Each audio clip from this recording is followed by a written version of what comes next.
Olá, pessoal, bem-vindos a uma nova aula de Geografia. Hoje a gente vai falar um pouco sobre população brasileira e o envelhecimento. E aí a gente vai discutir um pouco quais as consequências sociais e econômicas desse envelhecimento na população brasileira e de como as pirâmides etárias elas têm mudado ao longo do tempo e algumas perspectivas para o futuro, certo? Vamos começar aqui essa apresentação. Então, a gente vai falar hoje um pouquinho sobre a população brasileira e o nosso envelhecimento, né?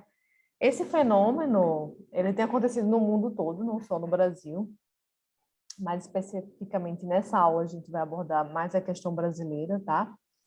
Sugiro que vocês entendam o processo antes, né? Também assistam aulas sobre a questão da demografia mundial, da população mundial, também, aí para poder entender a questão brasileira, que a gente está num país subdesenvolvido, né, ou emergente, como vocês queiram chamar. Então, tem algumas diferenciações entre esse processo de envelhecimento em países como o nosso, no Brasil, mais pobres, e o envelhecimento em países mais ricos. As consequências e o que tem sido feito é um pouco diferente em nossas políticas públicas e tudo mais. Então, aqui alguns conteúdos da aula de hoje. Então, a gente vai falar um pouco sobre as características e história da demografia brasileira, né, no geral. Falar também sobre a pirâmide etária do Brasil e a população economicamente ativa ou população ativa, que são os mais jovens ali no meio.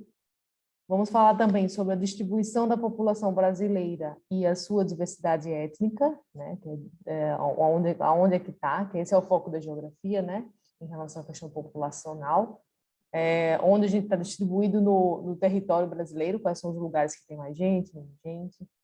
Vamos falar também sobre o crescimento da população brasileira e, por último, as características que estão indicando que o Brasil está envelhecendo. Então, inicialmente, a gente faz uma recapitulação da história e as características da população brasileira, né? Então, segundo alguns levantamentos do IBGE, né? Lembrando que a gente está com esses dados defasados, né, nessa gravação em 2021, a programação do censo é em 10 anos, era para ter sido feita ano passado, 2020, mas por conta da pandemia não pôde ser realizada. Tínhamos a previsão de que esse ano iríamos ter, mas aí por questões governamentais e de recursos financeiros, ela ainda não foi possível fazer. E a previsão é que em 2022, o STF publicou uma obrigação para que o governo brasileiro faça esse censo, de cunho obrigatório, porque está defasado. E aí a gente se pergunta um pouco qual a importância, então, do censo, por que ele é tão importante? Porque é a partir desses dados que a gente consegue fazer políticas públicas para saúde, educação e demais áreas sociais, segurança pública, inclusive. Um problema que a gente está tendo agora, pela falta desse censo, é até pela vacinação.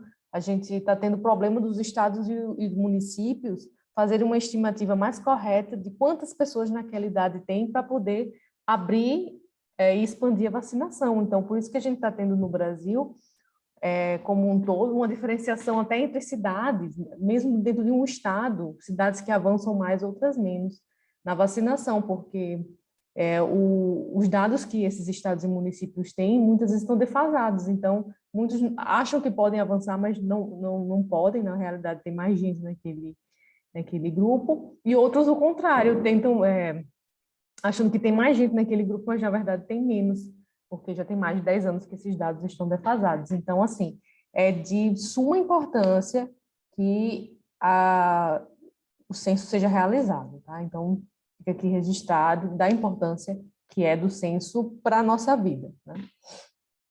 Então, essa área de estudo, que vai estudar essas questões características populacionais, a gente chama de demografia, tá? A geografia é uma das ciências que estuda, mas não só, né? Tem outras ciências que também fazem uso da demografia, mas acho que a geografia é a mais conhecida. E aí, esses estudos, eles revelam, então, mudanças políticas, sociais e econômicas do país ao longo do tempo, né? são base fundamental para entender programas de saúde, para criar programas ou melhorar programas de saúde e educação, produção de alimentos, adequado de acordo com cada perfil populacional. Então, quando a gente sabe quantas pessoas em cada região tem, de que etnia são a maioria, qual a idade, qual a ocupação profissional, então a gente consegue delinear melhor as políticas públicas para cada área e com a diferenciação de cada região, tá? Então, por isso a importância do censo. E aí, falando um pouco dos dados demográficos e populacionais brasileiros, desde 1990 e aí agora no século XXI, a gente vê um envelhecimento do Brasil, né? Isso se deve ao fato, principalmente, de que a taxa de fecundidade vem caindo, não só aqui no Brasil, mas no mundo, mas principalmente em lugares mais ricos, lugares mais pobres, essa ainda não é uma realidade tão clara, né? Ainda tem muitos países que têm muitos filhos por família, né? E a gente nota também, no aspecto demográfico, uma questão racial. A gente vê que a qualidade de vida entre brancos e negros numa determinada sociedade ela é diferente. Normalmente os negros, ainda pela questão histórica e todo o seu histórico, né, de preconceito, de ser retirado da sociedade, não ter oportunidades, e reflete até hoje. Então, normalmente as classes mais pobres de uma sociedade, né, normalmente são as classes dos negros, né? Então a gente vê essa questão racial ainda muito forte. Isso em todas as cidades no Brasil. Em algumas regiões isso mais nítido, né? E aí um outro ponto que é bem interessante para as provas mais formais, que vocês vão fazer aí na vida, né? Essas pirâmidezinhas, tá? Isso aqui sempre aparece nas provas, a gente chama de pirâmide etária, tá? Essa aqui é a do Brasil. E aí ela vai falando da faixa etária, né, do Brasil e a população ativa. Nesse caso em específico, é uma pirâmide populacional que vai fazendo diferenciação por sexo e idade, tá? Masculino e feminino, homens e mulheres, e em diversas épocas diferentes, com os dados de censo demográfico, tá? Baseado nos dados de censo demográfico. Então, a gente tem aqui em 1950, como era o Brasil, era muitos jovens, nasciam muitas pessoas, e ao longo do tempo iam morrendo, e aí não tinha muitas políticas públicas de saúde para idosos, as pessoas morriam mais cedo, a expectativa de vida não era muito alta, então eram muitas pessoas nascendo, né, de uma vez só, e ao longo do tempo morrendo com expectativa de vida mais baixa. Aqui a gente já vê em 85 um incremento, né? A gente já vê que já começa a ter mais idosos aqui, então começa a se morrer menos cedo, né? Não tão cedo assim. E em 2020, que é uma expectativa que fizeram com os dados possíveis, né? Porque sem o censo fica complicado ter dados exatos, mas a gente tem o quê? Então, aqui mostra que a fecundidade caiu, ou seja, as pessoas estão tendo menos filhos por família, né? Então vai encurtando, essa base ela vai achatando, né? O que antes realmente era uma pirâmide nesse aspecto retangular, ela vai se achatando e ficando mais cheia no meio. E aí sim a população economicamente ativa, que são pessoas jovens que estão trabalhando, enfim, né? E aqui mais os idosos, aí a gente vê um incremento, né, ao longo do tempo dos idosos, que aí por conta principalmente de políticas públicas em saúde, né, de melhoria de qualidade de vida, a questão de mais vacinas ao longo do tempo, né, que aí evitam doenças que você poderia morrer mais cedo, tratamentos de saúde avançados, então, normalmente antigamente um diagnóstico era já quase como uma sentença de morte, hoje em dia muitas das doenças são tratáveis, o que antes às vezes não tinha tanto acesso, tá? Então essa é uma das razões a gente está tendo mais pessoas ficando mais velhas e tendo uma expectativa de vida maior no Brasil. Depois a gente vai falar um pouquinho sobre a diferenciação entre a expectativa de vida e entre os sexos, né, homens e mulheres, tá? Então, a distribuição da população brasileira e a diversidade étnica. Então, a gente é um país, desculpa, muito miscigenado, né? Então, a gente tem uma grande diferenciação em grandes grupos étnicos diferentes, né? Quando a gente fala de etnia, a gente está falando não só de raça, mas também do grupo cultural. Então, a questão indígena, dos negros, quilombolas, da questão imigrante também, que são grupos étnicos diferentes, e no Brasil ele é bem misturado, até por conta do nosso aspecto histórico colonizador. E aí, falando um pouquinho de história, né? Então, a gente vê que a ocupação do território brasileiro ela ocorreu de forma desigual. Ela começou com a colonização no litoral, e aí é onde foram formadas a maior parte das cidades. E aí, geograficamente, no mapa, a gente vê que as populações, até hoje, elas estão mais concentradas ainda nessa parte do litoral. Então, uma consequência muito forte da época de colonização, que deu ênfase a essas áreas no Brasil. Depois de muito tempo é que a gente conseguiu avançar para o interior com algumas políticas públicas, né? Uma política pública bem conhecida foi a criação de Brasília, né, da capital do Brasil. Ela foi criada exatamente para incentivar que existisse população nesse território, porque quando não tem ninguém, fica mais fácil de ser usurpado e pegado por outros, né? Então, a questão territorial é importante para um governo, para um país. Então, foi uma das maneiras de disseminar mais a população no país como um todo e não só no litoral. Como eu falei, a gente tem uma questão muito forte de mestiçagem, né? E aí tinha algumas denominações que hoje em dia a gente não usa tanto mais, que é mulato, cafuso, que é a mistura entre índio e negro, branco e índio. Essa miscigenação, se você tem um pai indígena e uma mãe negra, ou um branco com indígena, um branco com um negro, tinha uma nomenclatura específica. Isso mais nos tempos coloniais. Hoje em dia já é tudo tão misturado que é difícil você dizer que você é só de uma raça, só de uma etnia. No Brasil isso é impossível de dizer, né? Se a gente for lá ver a árvore genealógica, a gente tem muitas mestiçagens, né? Entre negros, brancos, indígenas, então, assim, não tem ninguém 100% puro no Brasil. A gente vê, então, em relação a essa questão da localização, né, dessas etnias e de raças da população, basicamente os brancos estão localizados muito no sul, a gente vai ver alguns dados na frente, principalmente pela questão da imigração, porque a gente teve uma imigração muito forte europeia durante um período, né, muito forte no sul, de alemães, italianos, enfim. Foi muito presente, então a maior parte dos brancos do Brasil se encontram no sul. Dos negros, a gente já vê mais no Sudeste e no Nordeste, né? Porque aí foi por conta também da colonização que usou muito a mão de obra escrava, né? Somente na época do ciclo da cana-de-açúcar, foi basicamente no litoral dessas regiões. Então, a gente até hoje vê uma presença mais forte dos negros nesses lugares. Dos índios, a gente vê também uma predominância no norte, não quer dizer que em outras regiões não tenham, no centro-oeste também é bem presente, mas a questão indígena é muito clara e nítida na região norte, né? Então, aqui a divisão básica, a clássica, né? Divisão entre índios, brancos e negros, mas hoje em dia, com toda essa mistura racial no Brasil, é impossível você dizer que é só de uma raça ou de uma etnia, então é muito difícil, somente quem mora nos centros urbanos e tudo mais. E a gente está vendo também, por conta dessas políticas que estão acontecendo, de disseminar as pessoas no território, um crescimento das cidades médias. O que são essas cidades médias? São as cidades que não são essas grandes metrópoles, as capitais, nem região metropolitana, mas que no interior dos estados elas têm uma relevância econômica. E as pessoas com maior qualidade de vida, porque o custo de vida é menor, estão saindo muitas vezes das regiões metropolitanas e grandes metrópoles, como São Paulo e Rio, e procurando oportunidade de vida e de trabalho nessas cidades médias, né? Normalmente elas ficam nos interiores do estado, mas têm um bom acesso à educação, à saúde, também tem um fluxo bom da economia. Então, a gente está tendo um avanço nos últimos anos dessas cidades no Brasil, tá?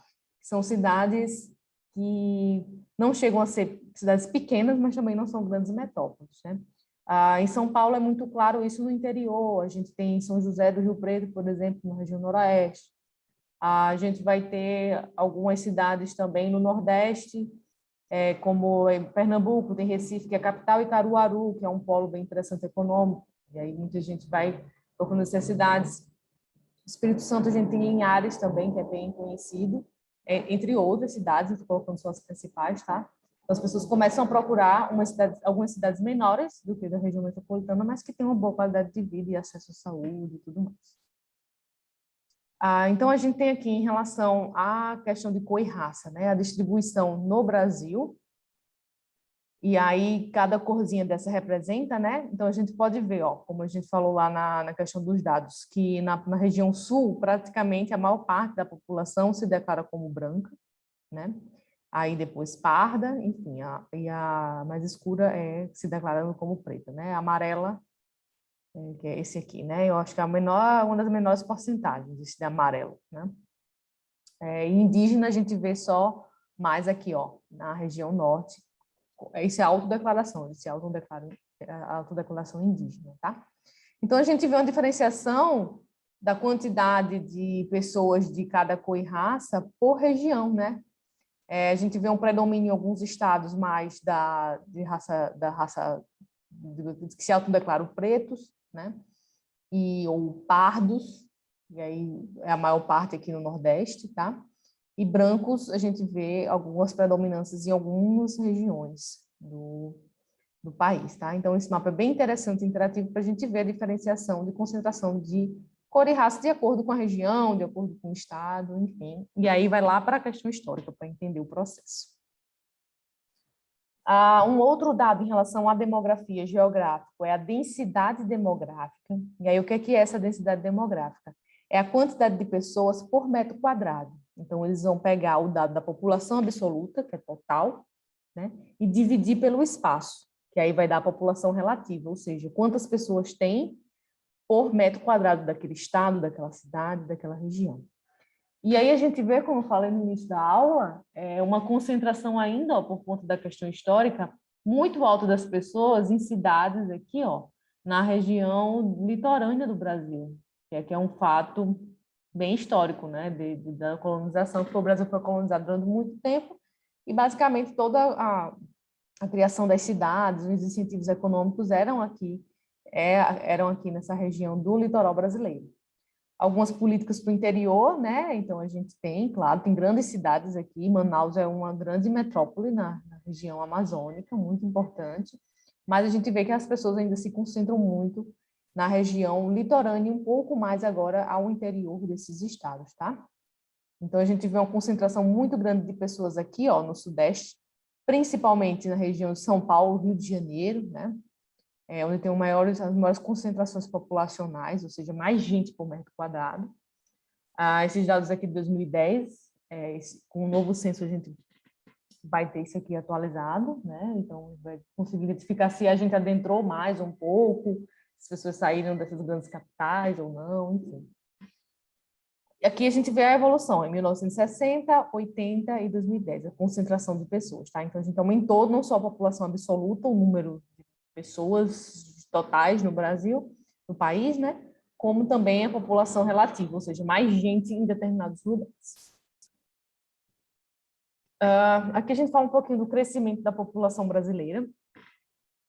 Então, a gente vai entender que tem uma estimativa que nós tenhamos por volta de 211 milhões de pessoas no nosso país. A gente tem um avanço das melhorias de taxas de natalidade e de mortalidade também. E aí, esse taxa de natalidade é o quê? A gente falou lá de taxa de fecundidade, né? Quantidade de filhos por família, que vem diminuindo. Da natalidade é a questão de quantas crianças nascem, quantas dessas morrem ainda na infância. Então, por conta dos serviços de saúde melhores, da vacinação, erradicação de muitas doenças que matavam crianças, como sarampo, varíola, muito novas, com o avanço da medicina, essas taxas têm melhorado. Então, é muito raro uma criança morrer dessas doenças que já têm vacina.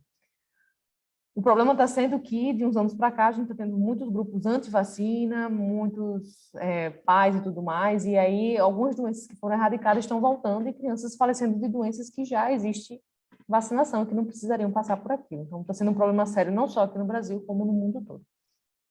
Mas, no geral, as nossas taxas melhoraram, né? A gente fez uma comparação, e de mortalidade também, que a gente vê até pela pirâmide, né? Por isso que na pirâmide etária está ficando maior a quantidade de idosos, porque as pessoas estão morrendo mais tarde, por conta de toda essa questão de qualidade de vida melhor, trabalhos menos exaustivos, acesso à saúde, a tratamentos, avanço da medicina, da tecnologia na medicina, de cura de doenças, enfim. E aí a gente começa a ver essa queda, né, como eu falei, da taxa de fecundidade, que é menor quantidade de filhos por família, a partir de 1980. A gente vai comparar os dados, tá?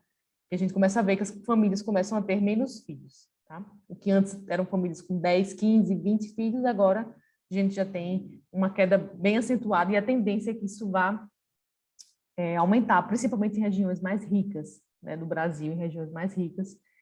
E quanto mais, normalmente, a família tem maior esclarecimento, é mais rico, menos filhos ela vai ter. Aqui eu trouxe um dadozinho para vocês da quantidade de pessoas no mundo, né, de população no geral, né, a quantidade aproximada, mais ou menos, em milhões. Então, o primeiro país a ter com maior população é a China, né? Em segundo vem a Índia, terceiro, os Estados Unidos, quarto, Indonésia, quinto, Paquistão e em sexto, o Brasil. Com os dados do censo e os demais dados do país, isso pode ser modificado, né? Isso aqui é uma estimativa que eles fazem por período. Então, estamos no sexto lugar, mas isso pode ser mudado de acordo com a estimativa, que isso aqui foi em 2019, né? E aí a gente está atrás de 5 países e tem outros grandes países também, como Nigéria, Bangladesh, Rússia também e México. E essa questão populacional é importante para que novas políticas públicas possam ser feitas, tá?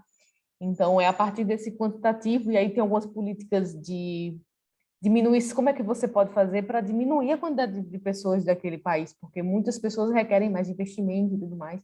Então, tem algumas até posturas mais autoritárias, como da China, né, que até uns anos atrás, tinha proibição de mais de um filho por família. Essa política já ficou para trás, mas ficou em vigor durante muito tempo, tá? Para poder controlar essa quantidade de pessoas em um determinado lugar. Ao contrário do que a gente vê, já outros lugares incentivando que as famílias tenham mais filhos, porque a população tem decaído muito. Isso é mais em áreas inóspitas ou na própria Europa também, em alguns lugares, a gente já vai vendo essa diminuição mais severa da população. E aí, voltando para o Brasil, então, a gente vê, que é o nosso último tópico, o Brasil envelhecendo, então a gente tem um aumento dos idosos. Isso pode estar dando um problema na Previdência, né? E aí, ou seja, tem muitas pessoas aposentadas e aí isso que são pessoas que não trabalham mais e que têm seu salário, que contribuíram a vida inteira, então mais do que justo. Então, por isso que a gente está vendo tantas políticas na questão política mesmo, né, do Brasil, tentando interferir na mudança de regimento, de como vai ser essa previdência daqui para frente, porque o Estado está sentindo muito que está pagando valor e não está sendo suficiente o dinheiro de reserva. Mas isso é um problema mais político mesmo, assim, do modo como eles fizeram o jeito da Previdência. Não é culpa dos trabalhadores, porque essas pessoas que são aposentadas hoje contribuíram a vida inteira, né? Só que o dinheiro que elas contribuíram, muitas vezes foram utilizados para outras políticas e não para a própria Previdência. Então, por isso que ficou buraco, mas não é culpa do trabalhador. Então, a gente vê necessidade de políticas públicas daqui para frente e que façam com que as pessoas consigam visualizar uma boa aposentadoria, ter segurança disso, né? Não trabalhar até morrer, que está sendo mais ou menos a perspectiva atual dos jovens hoje em dia. A gente não tem perspectiva de se vai ter aposentadoria ou não, porque a idade está cada vez mais à frente. Mas chega um momento que o corpo físico já não aguenta mais, principalmente em relação a algumas profissões, né, que exigem mais do corpo físico. Então, é uma coisa a se pensar e se estudar. Há outras coisas em relação ao envelhecimento, que aí tem que ter um olhar melhor sobre as políticas públicas de saúde para a terceira idade, né? Porque de acompanhamento, não só de diagnóstico de doenças, mas de acompanhamento para prevenir as doenças, para não chegar tão grave, né? Ter uma velhice num melhor estado de saúde. Então, é necessário que políticas públicas sejam feitas na área de saúde, e aí não só em hospitais, mas de prevenção, de atividade física, de incentivo à atividade física, de acompanhamento de algumas doenças, doenças como diabetes e hipertensão que precisam de medicação, comunidades pobres que não têm acesso, ter políticas públicas de acesso gratuito a essa medicação, que são doenças muito comuns e que causam outras doenças, né? Então, diabetes e hipertensão é um problema ainda de saúde no Brasil e precisa de políticas públicas, principalmente para as comunidades mais pobres.